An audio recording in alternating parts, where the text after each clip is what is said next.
and what did I do? I misjudged the braking point into the first corner, basically, which is the exit from the pit lane.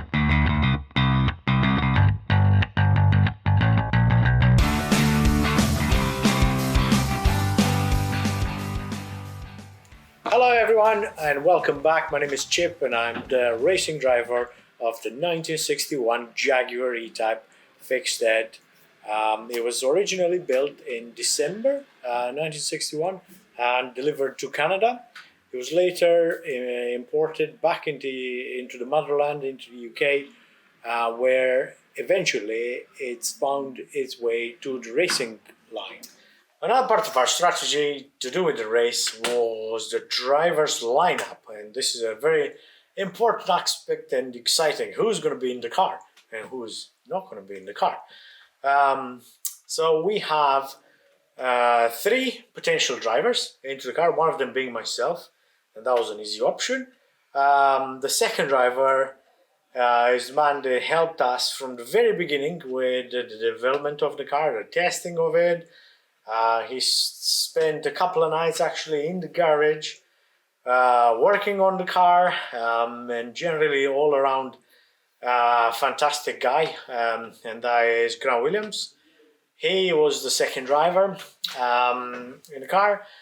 The third person was a surprise to us and a surprise to many, and that was the musician, the drummer of the Scottish band Travis, Neil Primrose. Neil has a fantastic experience racing a big array of classic cars. He's raced an E-Type before, and he was really looking forward to jumping in and having some fun. However, Neil was brand new to the car. He was not, however, brand new to Spa-Francorchamps. We discovered that Neil has a lot of experience. He's done the 25 hours, the Fun Cup races a couple of times, so he knew Spa inside out. While myself and Grant didn't. It was my first time in Spa. I've done many laps of Spa on the simulator, however, never been there in person. Now I can definitely say that I love Spa-Francorchamps. Phenomenal circuit, and I'd always be happy to return. The way we prepared for this grueling 6 hours race was by starting from scratch, really. There's no other way. We stripped the engine. In February, we stripped the engine. We rebuilt it to our endurance specification for a Jaguar XK 3.8 liter engine. So we're not looking to achieve maximum power. However, we were looking to deliver an engine that puts out a considerable output, but also is able to last the 6 hours race and beyond. We do have a limited time on our engines, a certain number of hours, where in between they do require maintenance, they do require checks, but on this particular engine we've always built it. We always thought how to build it and built it to be able to cope with the stress that we'll receive in the 6 hours race. And then it was the gearbox, the back axle, the brakes, the wiring. The electrical installation was developed by our in-house master electrician, Paul. He's done a phenomenal job in delivering the looks that we wanted, but also the reliability of race wiring loom, able to cope with the 6 hours. And by that I mean rain, I mean stress on track, extreme temperatures in the car, but the wiring loom coped very well, and we were not expecting anything less, to be honest. So that was all really good. And then we moved further afield. We looked at the clutch. We had some concerns in testing, but in the end, it was just as we thought. Everything worked well. Clutch, gearbox were spot on, and we've not had any problems at all. We looked at also adding first part we looked at adding a marker light, which was a light on top of the car, generally above the lights, where the marker light makes the car more visible because at nighttime all the cars have their lights on, so it's very difficult to differentiate between one car or another, especially if they have the same shape or they have the same color. Therefore, we've added a marker light. The other really important part of our experience, of course, past 6 hours, half of the race is in the dark. From 7 o'clock onwards, it goes to full dark mode, and you require the headlights. But as we all know, the headlights on the on our E-Type are a bit they're a bit better than candles, but they don't really make any impression in the pitch dark. Therefore, we had to add an extra pod of lights, so 2 driving lights and 2 spotlights, big Hella H4 units. So not LED. We're not allowed to use LED bulbs as per the regulations. So we had to somehow improvise a little bit and add this additional pod of lights onto the front of the E-Type, somehow spoiling the good looks of the E-Type. But in the dark environment, it was very, very effective, and we could see where we were going. Another aspect of our preparation were the tires. We took particular interest in the type of tire we're using. For a change, at Spa-Francorchamps, we went with the Avon CR6ZZ tires. We normally use the Dunlop L section tires, but for this endurance race, we were recommended by others the Avon tires, which were a good call because they lasted really, really well. We had our own strategy on tires. However, things didn't quite work out as we thought. We had a set of tires that were brand new, untouched for wet conditions. And then we had a set of buff tires, which, again, we applied a lot of previous knowledge into getting these tires buffed and optimized to last 6 hours. And then we had another set of tires, which were our test tires that we use also for qualifying. So in the end, this is quite funny, the weather forecast was for a wet race at the beginning of the race. Therefore, we decided we were going to start onto the wet weather tires, so the new tires, rather than the kind of almost semi-slick tires, which were the buff tires. But in the end, it proved to be raining very little. It was mainly a very dry race. So we basically did the whole race onto the tires that we thought were going to be the wet tires. We ended up doing the whole race on them. And guess what? They lasted very well. So there's no point bothering really with buff tires or any semi-worn tires. There wasn't any competitive advantage really. So we started the race on our brand new set of Avon tires, and they lasted all the way to the 6 hours. It was quite interesting. You could really tell the wear on the tires, and the more I leaned onto the front left tires, in particular in the Blanchimont corner, I could really tell that the tire is wearing on the inside, so it's very interesting experience. Blanchimont is a very, very fast corner, and I particularly enjoyed. That was probably my favorite corner of the track. Yeah, it was brilliant. So the tires were one thing that we spent a lot of time agonizing about. In the end, they didn't prove to be a concern whatsoever. We started our journey towards Spa-Francorchamps on Tuesday. The plan was to go to Dover and get a car assigned when we exited the UK, and also when we entered the European Union, and the same on the way back. So we did that on Tuesday. It delayed us a little bit, so we missed our normal ferry slot.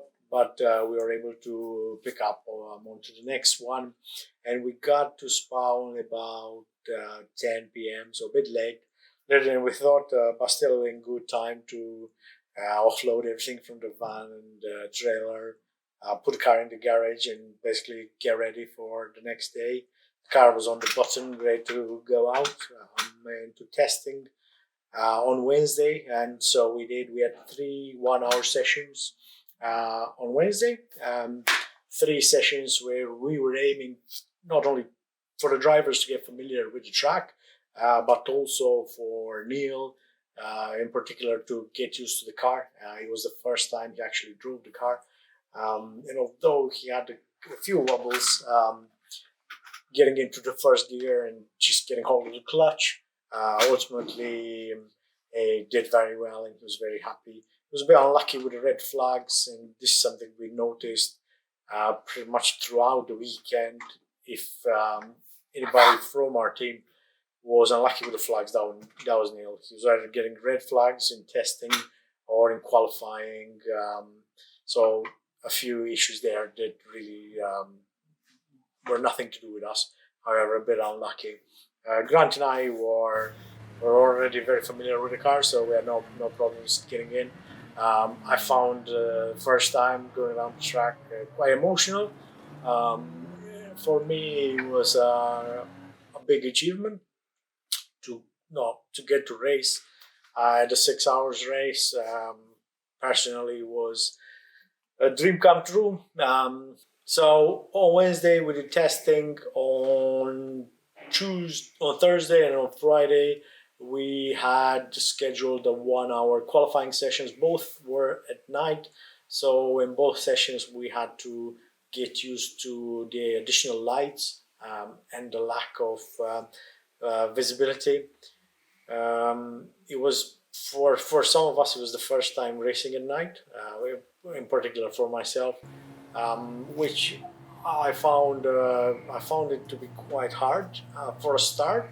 Well, very very hard for a start. I'll be honest. It was I although we had all the lights on, I thought the lights are off. I got used to it after the second lap, and it became second nature. It became normal. This is the new normal.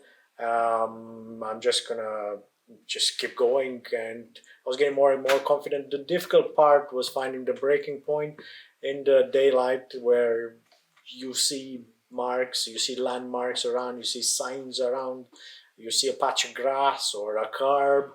Well, in the dark you couldn't see any of that, or you could see it but very late, when it was too late. So, and this is what cost us on the Thursday in qualifying. Neil went out initially. It was a bit wet.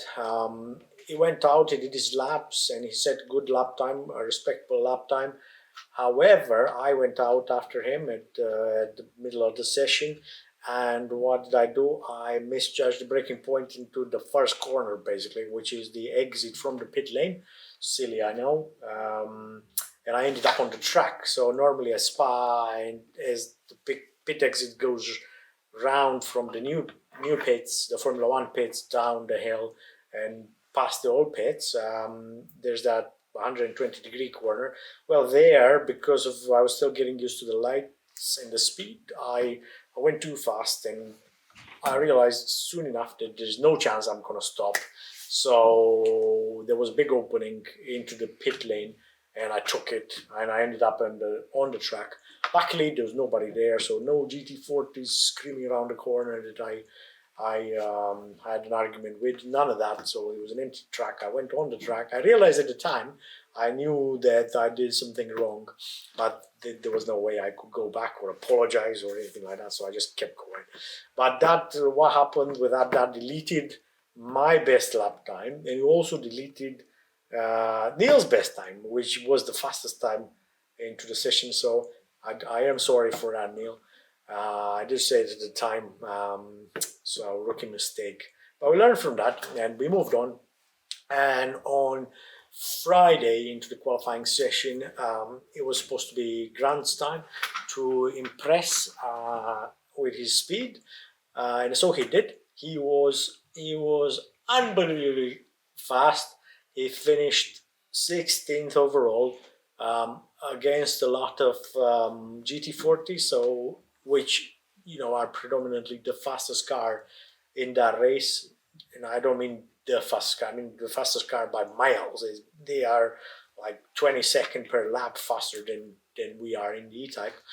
Um, and yeah, so Grant did his rain dance as he always does. In the man in the wet he's just a machine. He finds grip where nobody else can. He's just on a different level, really.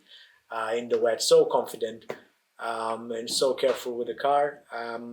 He qualified us 47th overall out of 81. But in that session, he was the 16th fastest, so definitely ahead of GT40s, which makes me wonder, is our E-Type faster than a GT40 in those conditions with Grand driving, which I'm really proud of. It means that we built a good car if we are able to deliver that kind of level of performance. Obviously, Grant is a phenomenal driver as well. Neil did ever so well, although he was again a bit unlucky with the flags. So we finished, overall the qualifying, we finished on 47th place out of 81, which set us very well, nicely for the race. So we were starting mid-pack, in between faster cars, between Mustangs, Porsches, other American big muscle cars, but also ahead of some slower cars and ahead of some faster cars as well. So in the middle, everything to play for. As Spa later found out that it doesn't really matter where you qualify. It is a 6 hours race. Anything can happen. You can start at the back and win the race. You can be lucky in the pit stops. The rain gods might be shining on you or whatever. So anything goes really in 6 hours. Is such a long time. So we started mid-pack. Neil started the race. He made some really good progress from 47 overall before he got into the pit, so 2 hours in. He was up to P28, which was really good, and we could see him from the pit wall just lap after lap, holding his ground and staying ahead of cars that on paper were considerably faster, like semi-lightweight E-types, like the big American cars. They always struggle with their brakes, and even GT40s. But yeah, Neil was he was phenomenal. He was really good, consistent in the car. He handed over the car to Grant, P28, and then a little bit of a disaster happened because the way we timed the pit stop, like unknowingly, there was a queue at the pump at Spa. During the 6 hours race, the refueling happens in a control environment. So there's like a normal fuel station in the middle of the paddock. Who would have thought? And that's where everybody fills up. But as it happened, there was quite a few cars in front of Grant. So he had to wait in the queue, and we lost a lot of time. So we tumbled down the order. We lost a few minutes basically. So the poor guy had to wait, and then he resumed. He resumed P50 something. So no ideal, but he put his head down and pumped the laps in. Good progress. We later found out that he had a problem with the brakes. We were wondering why his lap times are not as good as Neil, because Neil set the fastest lap time right in the middle of his stint, all very good, and then based on experience we thought Grant is going to be even faster, but he wasn't. In reality he wasn't, and we were wondering what's going on. Why is it so slow? So we did suspect it's some kind of potential technical problem, and that's why it proved to be. The brakes got hot, notorious problem that we have, that we thought we addressed, but it still came back to bite us a little bit. On the pre-63 GT E-Type, the one specification that we're running the car to, we're not allowed in theory, we're not allowed to use bigger brakes. So we're using the standard download calipers, the Diddy ones, the tiny ones, that the car was fitted with from the factory. And that's what the regulations say. That all cars built to this group, they should be on their original brakes. So basically, Grant had to do pretty much half of his stint, if not more, with no brakes, just by downshifting into the corner, lifting and coasting. As a legend that he is, he coped with it, and he handed me the car. But as soon as he got off the car, he told me, "There's no brakes." Oh, fantastic! Fudge, I thought. Yeah. So what happened? He brought the car. He was into the mid 30s.